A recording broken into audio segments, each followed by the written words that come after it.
William Boyd Bill Watterson too is an American artist and the author of the comic strip Calvin and Hobbes, which was syndicated from 1985 to 1995. Watterson stopped drawing Calvin and Hobbes at the end of 1995 with a short statement to newspaper editors and his readers that he felt he had achieved all he could in the medium. Watterson is known for his views on licensing and comic syndication, and his move back into private life after drawing Calvin and Hobbes came to a close. Early life: Bill Watterson was born in Washington, D.C., United States, where his father, James G. Watterson, worked as a patent attorney. The family relocated to Chagrin Falls, Ohio in 1965 when Watterson was 6 years old because his mother, Catherine, wanted to be closer to her family and felt the small town was a good place to raise her children, William and Thomas. Watterson, who drew his first cartoon at age 8, spent much time in childhood alone, drawing and cartooning. This continued through his school years, during which time he discovered comic strips like Pogo, Crazy Cat, and Charles Schulz Peanuts, which subsequently inspired and influenced his desire to become a professional cartoonist. On one occasion, when he was in 4th grade, he wrote a letter to Charles Schulz, Wo to Watterson Sapricia responded, making a big impression on him at the time. His parents encouraged him in his artistic pursuits. Later they would recall him as a conservative child, imaginative, but not in a fantasy way, and certainly nothing like the character of Calvin he would later create.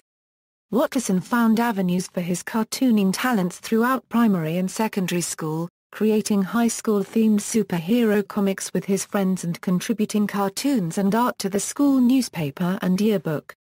From 1976 to 1980, Watterson attended Kenyon College and received a Bachelor of Arts degree in political science. Although he had already decided upon a career in cartooning, he felt his studies would help him move into editorial cartooning. While at college he continued to develop his art skills. During his sophomore year he painted Michelangelo's creation of Adam on the ceiling of his dorm room. He also contributed cartoons to the college newspaper, some of which included the original Spaceman Spiff cartoons. Later, when Watterson was creating names for the characters in his comic strip, he decided upon Calvin and Hobbes, allegedly as a tip of the hat to the political science department at Kenyon. In the complete Calvin and Hobbes, Watterson stated that Calvin is named for a 16th-century theologian who believed in predestination, and Hobbes for a 17th-century philosopher with a dim view of human nature. Career: early work: Watterson was inspired by the work of Kenyon alum and Cincinnati Enquirer political cartoonist Jim Borgman, who currently draws Zits, and decided to try to follow the same career path as Borgman, who in turn offered support and encouragement to the aspiring artist. Watterson graduated in 1980 and was hired on a trial basis at a competing paper of the Enquirer, the Cincinnati Post. Watterson quickly discovered that the job was full of unexpected challenges which prevented him from performing his duties to the standards set for him. Not the least of these challenges was his unfamiliarity with the Cincinnati political scene, as he had never resided in or near the city, having grown up in the Cleveland area and attending college in central Ohio. The Post abruptly fired Watterson before his contract was up. He then joined a small advertising agency and worked there for 4 years as a designer, creating grocery advertisements while also working on his own projects, including development of his own cartoon strip and contributions to Target, the political cartoon Quarterly. Rise to success: Watterson has said he works for personal fulfillment. As he told the graduating class of 1990 at Kenyon College, "It's surprising how hard we'll work when the work is done just for ourselves." Calvin and Hobbes was first published on November 18, 1985. In Calvin and Hobbes' 10th anniversary book, he wrote that his influences included Charles Schulz for Peanuts, Walt Kelly for Pogo and George Herriman for Crazy Cat. Watterson wrote the introduction to the first volume of the complete color Crazy Cat. Watterson's style also reflects the influence of Winsor McCay's Little Nemo in Slumberland. Like many artists, Watterson incorporated elements of his life, interests, beliefs and values into his work. For example, his hobby as a cyclist, memories of his own father's speeches about building character, and his views on merchandising and corporations. Watterson's cat, Sprite, very much inspired the personality and physical features of Hobbs. Watterson spent much of his career trying to change the climate of newspaper comics. He believed that the artistic value of comics was being undermined, and that the space they occupied in newspapers continually decreased, subject to arbitrary whims of short-sighted publishers. Furthermore, he opined that art should not be judged by the medium for which it is created.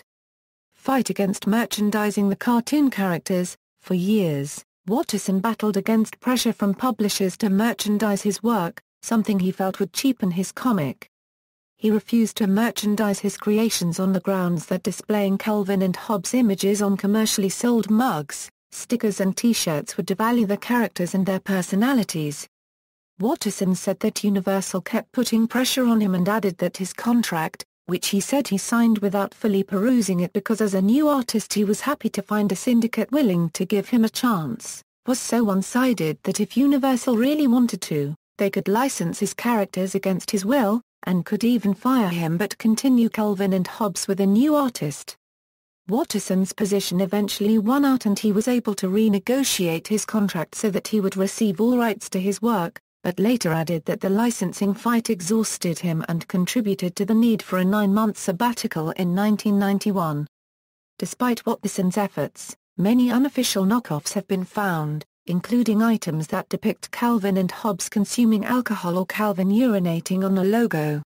Watterson has said only thieves and vandals have made money on Calvin and Hobbes merchandise.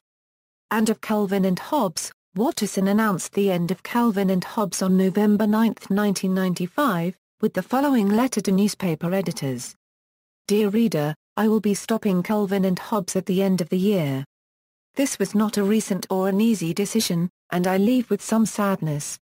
My interests have shifted, however, and I believe I've done what I can do within the constraints of daily deadlines and small panels. I am eager to work at a more thoughtful pace, with fewer artistic compromises. I have not yet decided on future projects, but my relationship with Universal Press Syndicate will continue. That so many newspapers would carry Calvin and Hobbes is an honor I'll long be proud of, and I've greatly appreciated your support and indulgence over the last decade. Drawing this comic strip has been a privilege and a pleasure, and I thank you for giving me the opportunity. Sincerely, Bill Watterson. The last strip of Calvin and Hobbes was published on December 31, 1995. After Calvin and Hobbes, since the conclusion of Calvin and Hobbes, Watterson has taken up painting, at one point drawing landscapes of the woods with his father. Watterson has kept away from the public eye and has given no indication of resuming the strip, creating new works based on the strip's characters, or embarking on other projects, though he has published several anthologies of Calvin and Hobbes strips. He will not sign autographs or license his characters, staying true to his stated principles. In previous years, Watterson was known to sneak autographed copies of his books onto the shelves of the Fireside Bookshop, a family-owned bookstore in his hometown of Chagrin Falls, Ohio.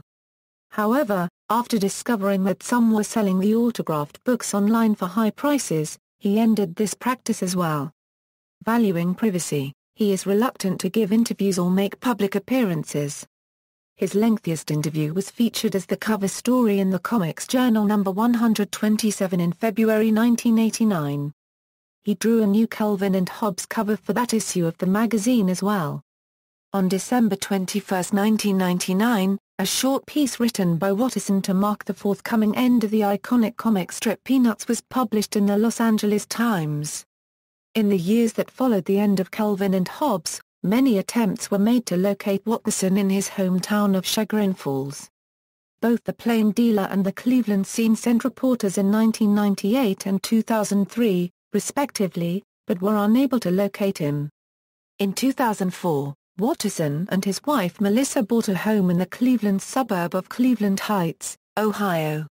In 2005, they completed the move from their home in Chagrin Falls to their new residence. In 2005, Gene Weinarten of the Washington Post sent Watterson the first edition of the Barnaby book, as an incentive, hoping to land an interview. Weinarten passed the book, along with a message, to Watterson's parents, and declared he would wait in his hotel for as long as it took Watterson to contact him. Watterson's editor Lee Salem called the next day to tell Wynne-Arton that the cartoonist would not be coming. In October 2005, Watterson answered 15 questions submitted by readers. In October 2007, Watterson wrote a review of Schultz and Peanuts, a biography of Charles Schultz, in the Wall Street Journal. In 2008, he provided a foreword for the first book collection of Richard Thompson's Cul-de-sac comic strip. In early 2010, Watterson was interviewed by The Plain Dealer on the 15th anniversary of the end of Calvin and Hobbes. Explaining his decision to discontinue the strip, he said, "This isn't as hard to understand as people tried to make it. By the end of 10 years, I'd said pretty much everything I had come there to say. It's always better to leave the party early. If I had rolled along with the strip's popularity and repeated myself for another 5, 10, or 20 years, the people now grieving for Calvin and Hobbes would be wishing me dead and cursing newspapers for running tedious, ancient strips like mine instead of acquiring fresher, livelier talent. And I'd be agreeing with them. I think some of the reason Calvin and Hobbes still finds an audience today is because I chose not to run the wheels off it. I've never regretted stopping when I did." In April 2011, a representative for Andrews McMeel received a package from a William Watterson in Cleveland Heights, Ohio, which contained a 6x8 oil-on-board painting of cul-de-sac character Petty Otter Loop, done by Watterson for the Team Cul-de-sac fundraising project for Parkinson's disease. His syndicate, which has since become Universal Click, has said that the painting was the first new artwork from Watterson that the syndicate has seen since Calvin and Hobbes ended in 1995. In October 2013, the magazine Mental Floss published an interview with Watterson, only the second since the strip ended. Watterson again confirmed that he would not be revisiting Calvin and Hobbes, and that he was satisfied with his decision. Watterson also gave his opinion on the changes in the comic book industry and where it would be headed in future. "Personally, I like paper and ink better than glowing pixels, but to each his own. Obviously the role of comics is changing very fast. On the one hand, I'd own a Euro unregistered trademark to think comics have ever been more widely accepted or taken as seriously as they are now. On the other hand, the mass media is disintegrating, and audiences are atomizing. I suspect comics will have less widespread cultural impact and make a lot less money. A Euro unregistered trademark. I'm old enough to find all this unsettling, but the world moves on.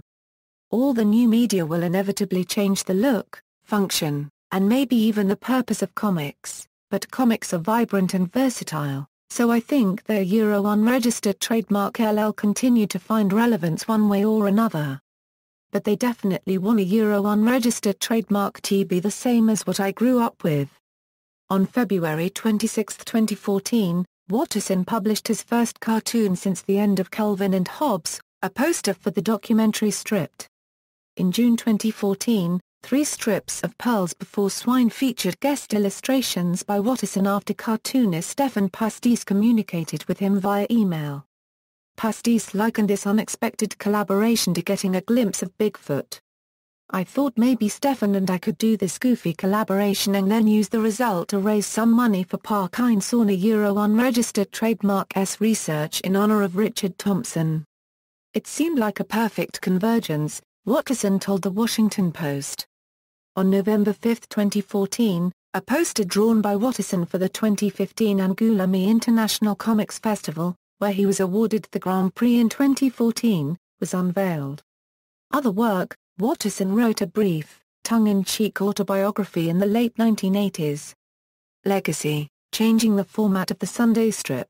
Watterson was critical of the prevailing format for the Sunday comic strip that was in place when he began drawing. The typical layout consists of 3 rows with 8 total squares, which takes up half a page if published with its normal size. Since some newspapers are restricted with space for their Sunday features, they often reduce the size of the strip.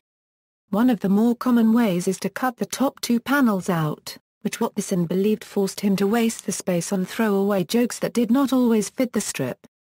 While he was set to return from his first sabbatical, Watterson discussed with his syndicate a new format for Calvin and Hobbes that would enable him to use his space more efficiently and would almost require the papers his strip ran in to publish it as a half-page. Universal agreed that they would sell the strip as the half-page and nothing else, which garnered anger from papers and criticism for Watterson from both editors and some of his fellow cartoonists. Eventually, Universal compromised and agreed to offer papers a choice between the full half-page or a reduced-sized version as to alleviate concerns about the size issue. Although Watterson conceded that this caused him to lose space in many papers, he said that in the end it was a benefit because he felt that he was giving the paper's readers a better strip for their money and editors were free not to run Calvin and Hobbes at their own risk. He added that he was not going to apologize for drawing a popular feature. Awards and honors. Watterson was awarded the National Cartoonists Society's Reuben Award in both 1986 and 1988. Watterson's second Reuben win made him the youngest cartoonist to be so honored, and only the fifth person to win twice, following Charles Schulz, Dick Brown, Chester Gould, and Jeff McNally. In 2014, Watterson was awarded the Grand Prix at the Angoulême International Comics Festival for his body of work, becoming just the fourth non-European cartoonist to be so honored in the first 41 years of the event. 1986, Reuben Award, Cartoonist of the Year, 1988, Reuben Award, Cartoonist of the Year, 1988, National Cartoonists Society, Newspaper Comic Strips Humor Award, 1988, Sproing Award, for Tommy Octagon, 1989, Harvey Award, Special Award for Humor, for Calvin and Hobbes, 1990, Harvey Award, Best Syndicated Comic Strip, for Calvin and Hobbes, 1990, Max and Moritz Prize, Best Comic Strip, for Calvin and Hobbes, 1991, Harvey Award, Best Syndicated Comic Strip, for Calvin and Hobbes, 1991, Adamson Award, for Call-Watch Hobb. 1992, Harvey Award, Best Syndicated Comic Strip, for Calvin and Hobbes, 1992, Eisner Award, Best Comic Strip Collection, for The Revenge of the Baby Sat, 1992, Angoulême International Comics Festival, Prize for Best Foreign Comic Book, for En Avant Artie de Thon. 1992, Eisner Award, Best Comic Strip Collection, for Attack of the Deranged Mutant Killer Monsters Snow Goons, 1993, Harvey Award, Best Syndicated Comic Strip, for Calvin and Hobbes, 1994, Harvey Award, Best Syndicated Comic Strip, for Calvin and Hobbes, 1995, Harvey Award, Best Syndicated Comic Strip, for Calvin and Hobbes, 1996, Harvey Award, Best Syndicated Comic Strip, for Calvin and Hobbes, 2014, Grand Prix, Angoulême International Comics Festival, Exhibitions. In 2001, Watterson was contacted by the Billy Island Cartoon Library and Museum at Ohio State University about a possible exhibition of his work. Watterson agreed to participate and decided to highlight his Sunday strips. He chose 36 of his favorites, displaying them with both the original drawing and the colored finished product, with most pieces featuring personal annotations. Watterson also wrote an accompanying essay that served as the foreword for the exhibit. It was called Calvin and Hobbes, Sunday Pages 1985–1995, and opened on September 10, 2001. It was taken down in January 2002, and an accompanying published catalogue with the same title as the exhibit came out as well. Beginning March 22, 2014, Watterson is exhibiting again at the Billy Island Cartoon Library and Museum at Ohio State University. In conjunction with this exhibition, Watterson also participated in an interview with the school. Notes. Sources. External links. Campanile, John, Bill Watterson, creator of beloved Calvin and Hobbes comic strip looks back with no regrets, The Plain Dealer. Rare Bill Watterson art, Calvin and Hobbes, Magic on Paper, archived from title The Original on April 14, 2013 After an early bedtime, Calvin and Hobbes are up and running in a new collection, The Washington Post, October 3, 2005 In Search of Bill Watterson, Google, November 2005, 7 minutes 10 ZAR. Comprehensive article on Watterson's career and reclusiveness, Cleveland Senior. Watterson, Bill, Commencement Speech, Kenyon Collegiate, Bill Watterson's commencement address to Kenyon College. Morzins, J., ed., Calvin and Hobbes at Martesias, Meta.